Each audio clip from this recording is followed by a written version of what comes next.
Welcome to all. இன்றைக்கி நம்ம 6th social சமச்சீர் கல்வியில் ஜியோகிரஃபியில் unit 1 the universe and the solar system இந்த லெசனை பற்றி தான் பார்க்க போகிறோம். So what are the learning objectives of this lesson means we going to know how the universe was formed and differentiate between the members of solar system and understand the motion of earth and its effect, and also we learn the different spheres of earth and interaction with each other. Pathway. This lesson focus on the universe and the members of the solar system.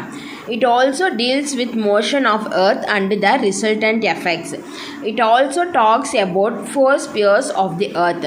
So இந்த லெசனில் பார்த்தீங்கன்னா யூனிவர்ஸ்னால் என்னன்னு தெரிஞ்சுக்க போகிறீங்க. So solar சிஸ்டத்தில் இருக்கிற members and then எர்த்தோட motion எப்படி இருக்குது அண்ட் தென் ஸ்பியர்ஸ்னால் என்ன அப்படின்றத பார்க்க போகிறோம். ஸோ ஃபஸ்ட்டு ஒரு கான்வர்சேஷன் ஆட்டம் கொடுத்துருக்காங்க. So teacher and then students கிடையாது. ஸோ ஒரு டீச்சர் ஆஸ்க் பண்ணுறாங்க, to you no your name, so and then tell me your address அப்படின்ட்டு. அதுக்கு இனியான்னு ஒரு ஸ்டூடெண்ட் வந்து அவங்க அட்ரஸை சொல்கிறாங்க.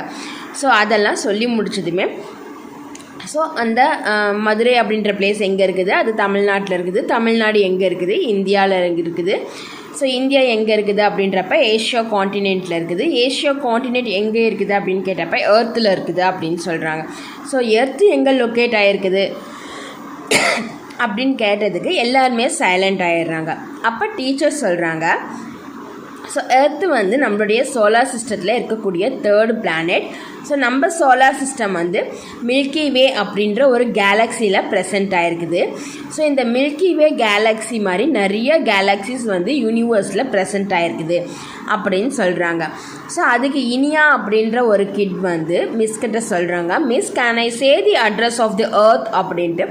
அதுக்கு miss earth number 3 solar system milky way galaxy universe அப்படின்னு சொன்னதும் all are give applause to her. So நம்ம அதை பற்றி தான் இந்த லெசனில் பார்க்க போகிறோம். So numerous stars and celestial bodies came into existence by the massive explosion of big bang. These celestial bodies together are called universe. It also referred to as the cosmos. The stars that you see are so far away that they appear to be small, but they are really huge in size. So big bang theory அப்படின்ற ஒரு தியரினால் ஒரு exfoliation நடக்குது. So அந்த எக்ஸ்போலேஷனால் result தான் நிறைய ஸ்டார்ஸும் celestial bodies what are all object that are present around our sky space அப்படின்னு சொல்கிறோம்னா அது அங்கே இருக்கிறது எல்லாமே celestial பாடிஸ்ன்னு சொல்லுவோம். ஸோ இந்த celestial பாடிஸ் எல்லாம் ஒன்றா சேர்ந்தது தான் யூனிவர்ஸ் அப்படின்னு சொல்கிறாங்க. இதை கோஸ்மாஸ் அப்படின்னு சொல்லுவாங்க. ஸோ ஸ்டார்ஸ்லாம் ரொம்ப தூரத்தில் இருக்கிறதுனால அது நம்ம இங்கேருந்து பார்க்குறப்ப நமக்கு ஸ்மால் இன் சைஸாக இருக்குது. But the stars are really very huge in size. ஓகேவா? So do you know, so யூனிவர்ஸை பற்றி ஸ்டடி பண்ணுறவங்கள கோஸ்மாலஜி அப்படின்னு சொல்லுவாங்க. ஸோ இந்த கோஸ்மாஸ் அப்படின்ற வேர்டு வந்து க்ரீக் வேர்டு, அதுலேருந்து டெரைவ் ஆகி கோஸ்மாலஜி அப்படின்ற வேர்டு வந்திருக்குது. ஸோ ஃபஸ்ட்டு யூனிவர்ஸ் அப்படின்னா என்னென்னு பார்க்கலாம். ஸோ யூனிவர்ஸ் அப்படிங்கிறது ரொம்ப பெரிய ஸ்பேஸ் இருக்கக்கூடிய ஒரு இடம். ஸோ ஆஸ்ட்ரோனமர்ஸ் வந்து பிலீவ் பண்ணுறாங்க. ஸோ இந்த வந்து எப்படி வந்துச்சுன்னா பிக் பேங் எக்ஸ்போலிஷன் நடந்ததுனால தான் இந்த யூனிவர்ஸ் அப்படின்ற ஒன்று ஃபார்ம் ஆனுச்சு.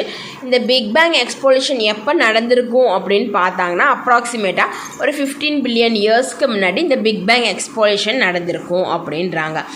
ஸோ இந்த யூனிவர்ஸில் என்னென்ன இருக்குதுன்னு பார்த்தீங்கன்னா பில்லியன்ஸ் ஆஃப் கேலக்ஸிஸ் இருக்குது.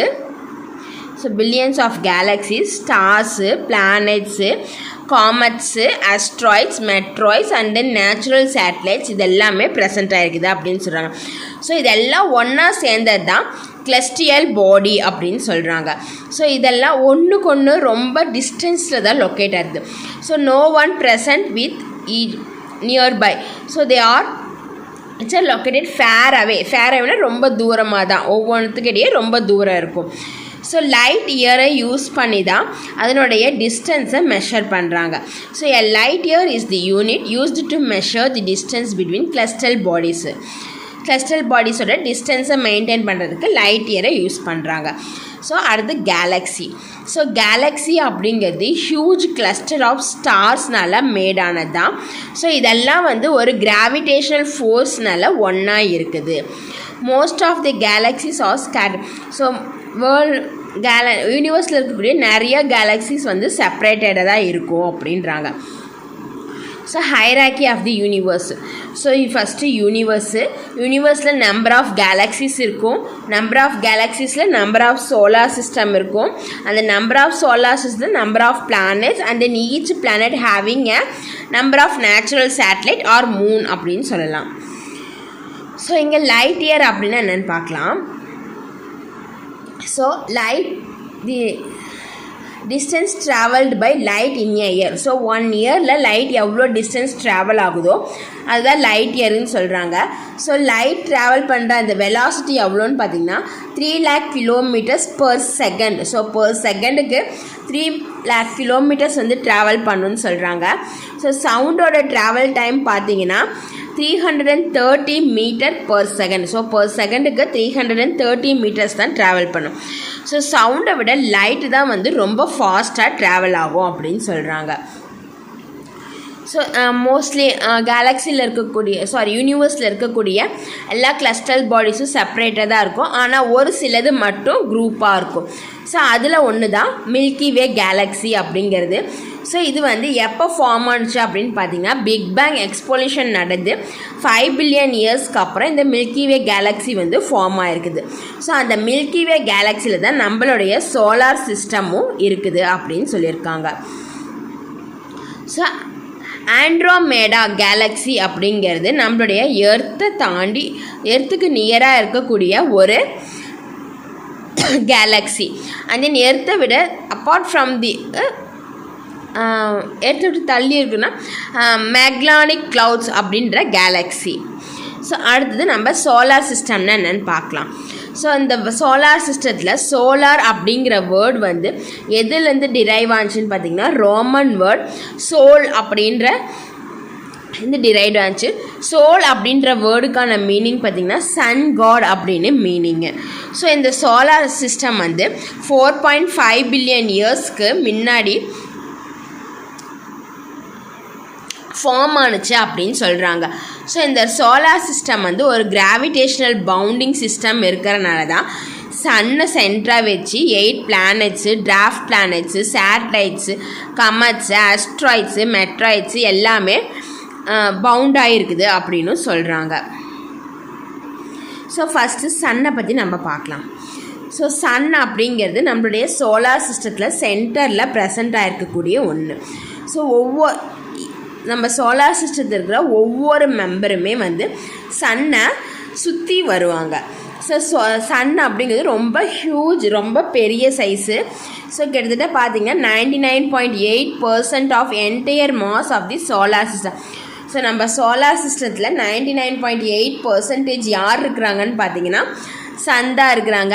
ரிமைனிங் 0.2% தான் மீதி இருக்கக்கூடிய பிளானெட்ஸு, ஆஸ்ட்ராய்ட்ஸு, மெட்ராய்ட்ஸு, காமெட்ஸு, ஸ்டார்ஸு எல்லாமே ப்ரெசென்ட் ஆகிருக்குது. ஸோ சன் வந்து எதனால் மேடாக இருக்குதுன்னு பார்த்தீங்கன்னா ஃபுல் அண்ட் ஃபுல் கேஸு. அது என்னென்ன கேஸுன்னு பார்த்தீங்கன்னா ஹைட்ரஜன் அண்ட் தென் ஹீலியம் அப்படின்ற கேஸ்னால் மேடாக இருக்குது. ஸோ சன் அப்படிங்கிறது ஒரு ஸ்டாரு. இது வந்து செல்ஃப் லூமினஸ் அப்படின்றாங்க. செல்ஃப் லூமினஸ் அப்படின்னாக்கா தன்னைத்தானே எரிச்சுக்கிட்டு மற்றவங்களுக்கு வெளிச்சத்தை தரக்கூடிய ஒரு ஆப்ஜெக்ட் அப்படின்னு சொல்லலாம். So it gives light on its own. So தன்னுடைய சுயமான ஒளியை தான் இந்த யூனிவர்ஸ்க்கு கொடுக்குது அப்படின்றாங்க. So the surface temperature of the சன்னோட சர்ஃபேஸ் டெம்பரேச்சர் பார்த்தீங்கன்னா 6000 டிகிரி செல்சியஸ் இருக்குது அப்படின்னு சொல்லியிருக்காங்க. ஸோ சன் தான் வந்து நம்ம அர்த்துக்கு என்டையர் சோலார் சிஸ்டத்துக்குமே ஹீட் அண்ட் தென் லைட் எனர்ஜியை கிவ் பண்ணுது. ஸோ இந்த சன்லைட் வந்து நம்மளுடைய எர்த்தை ரீச் ஆகிறதுக்கு நியர்லி 8.3 மினிட்ஸ் வந்து எடுத்துக்குது. ஸோ ஒரு நம்ம சன் எடுத்துக்கிட்டிங்கன்னா அந்த சன்குள்ளே 1.3 மில்லியன் எர்த்தை நம்ம வந்து உள்ளே வைக்கலாம். அந்த அளவுக்கு சன்னு பெருசாக இருக்குது. ஓகேவா? So planets. ஸோ இந்த வேர்ட் பிளானட்ஸ் மீன்ஸ் வேண்டர்டு அப்படின்னு அர்த்தம். So there are 8 planets in our solar system. They are Mercury, Venus, Earth, Mars, Jupiter, Saturn, Uranus and then Neptune. So இந்த 8 தான் நம்ம பிளானட்ஸு. இது எல்லாமே எந்த டைரக்ஷனில் ரொட்டேட் ஆகுதுன்னு பார்த்தீங்கன்னா கிளாக் வைஸ் டைரக்ஷனில் ரொட்டேட் ஆகுது, அதாவது வெஸ்ட்லேருந்து ஈஸ்ட்டுக்கு. ஸோ ஃபார் எக்ஸாம்பிள் எடுத்துக்கோங்க. ஸோ கிளாக் வந்து இப்படி ரொட்டேட் ஆகுமா? ஸோ இது வந்து கிளாக் வைஸ். ஆனால் நம்மளுடைய எர்த் எப்படி ரொட்டேட், ஸோ பிளானட்ஸ் வந்து எப்படி ரொட்டேட் ஆகுதுன்னா இந்த டைரக்ஷனில் ரொட்டேட் ஆகுது, அதாவது வெஸ்ட்லேருந்து ஈஸ்ட் அந்த டைரக்ஷனில் ரொட்டேட் ஆகுது. ஒவ்வொன்றுக்கும் ஒரு ஸ்பெசிஃபிக் ஆக்சிஸ் இருக்குது. இதில் வந்து வீனஸும் யுரேனஸும் மட்டும் கிளாக் வைஸ் டைரக்ஷனில் ரொட்டேட் ஆகும். தி எலிப்டிக்கல் இதனுடைய சன்னை வந்து எல்லா பிளானட்டையும் சுற்றி வருதுன்னு சொன்னோம்ல, அந்த பாத் வந்து எப்படி இருக்குன்னு பார்த்தீங்கன்னா எலிப்டிக்கல் பாத்து. ஸோ எலிப்டிக்கல்னால் இந்த ஷேப்பில் உங்களுக்கு இருக்கும். இதான் வந்து எலிப்டிக்கல். ஸோ சென்டரில் சன் இருக்குதுன்னா அதை சுற்றி இருக்கக்கூடிய பிளானட்ஸில் இந்த மாதிரி ஒரு பாத்தில் தான் சன்னை சுற்றி வந்துட்டுருக்குது. 8 பிளானட்ஸும் அதனுடைய ஆர்பிட்ஸில் வந்து சன்னை சுற்றிட்டு வருது. எதை பேஸ் பண்ண? ஒரு கிராவிடேஷனல் புல்லை பேஸ் பண்ணி தான். ஸோ எந்த ஒரு பிளானட்டுமே அதனுடைய பாத்துலேருந்து விலகி போகிறது கிடையாது. ஸோ ஃபஸ்ட்டு இருக்கிற 4 பிளானட்ஸை வந்து inner planets R terrestrial planets அப்படின்னு சொல்கிறாங்க. அது என்னென்னு பார்த்தீங்கன்னா mercury, Venus, earth, Mars. So எதனால் அப்படின்னு சொல்கிறாங்கன்னா இதெல்லாம் வந்து small in size. And then இதெல்லாம் எதனால் மேடாக இருக்குதுன்னு பார்த்தீங்கன்னா ராக்ஸ்னால் மேடாக இருக்குது. ஸோ இந்த இன்னர் பிளானட்ஸ் எல்லாமே வந்து மவுண்டெயின், வல்கனோஸ் அண்ட் தென் கிராட்டர்ஸ் எல்லாம் வந்து ப்ரெசென்ட் ஆகிருக்கும். மவுண்டெயின்ஸ்னால் தெரியும், மலைகள், வல்கனோஸ் எரிமலைகள், கிராட்டர்ஸ் அப்படின்னாக்கா சின்ன சின்ன பள்ளங்களாக இருக்கும், அதான் வந்து கிராட்டர்ஸ் அப்படின்னு சொல்லுவாங்க. ஸோ அண்ட் தென் லாஸ்ட்டில் இருக்க 4ம் outer planets are Jovian planets அப்படின்னு சொல்லுவாங்க. ஸோ யாருன்னு பார்த்தீங்கன்னா Jupiter, Saturn, Uranus and then Neptune. இதெல்லாம் வந்து அவுட்டர் பிளானட் அல்லனா ஜோவியன் பிளானட் அப்படின்னு சொல்லுவாங்க. எதனாலன்னு பார்த்தீங்கன்னா இதனால் கேஸால் மேடான பிளானட். அண்ட் தென் ஆஸ்ட்ராய்டு பெல்ட்டும் வந்து இருக்குது மார்ஸ் அண்ட் தென் ஜூபிட்டருக்கு இடையில. ஸோ பிளானட்ஸை பற்றி டீட்டெயிலாக நம்ம நெக்ஸ்ட் வீடியோவில் பார்க்கலாம். கண்டிப்பாக உங்களுக்கு இந்த லெசன் புரிஞ்சிருக்குன்னு நினைக்கிறேன். ஸோ என்னோடய சேனலை லைக் பண்ணுங்கள், சப்போர்ட் பண்ணுங்கள், அண்ட் தென் ஷேர் பண்ணுங்கள், அண்ட் தென் கண்டிப்பாக சப்ஸ்கிரைப் பண்ணுங்கள். இந்த மாதிரி நிறைய வீடியோஸ் நான் உங்களுக்கு போடுறேன். தேங்க்யூ ஃபார் வாட்சிங்.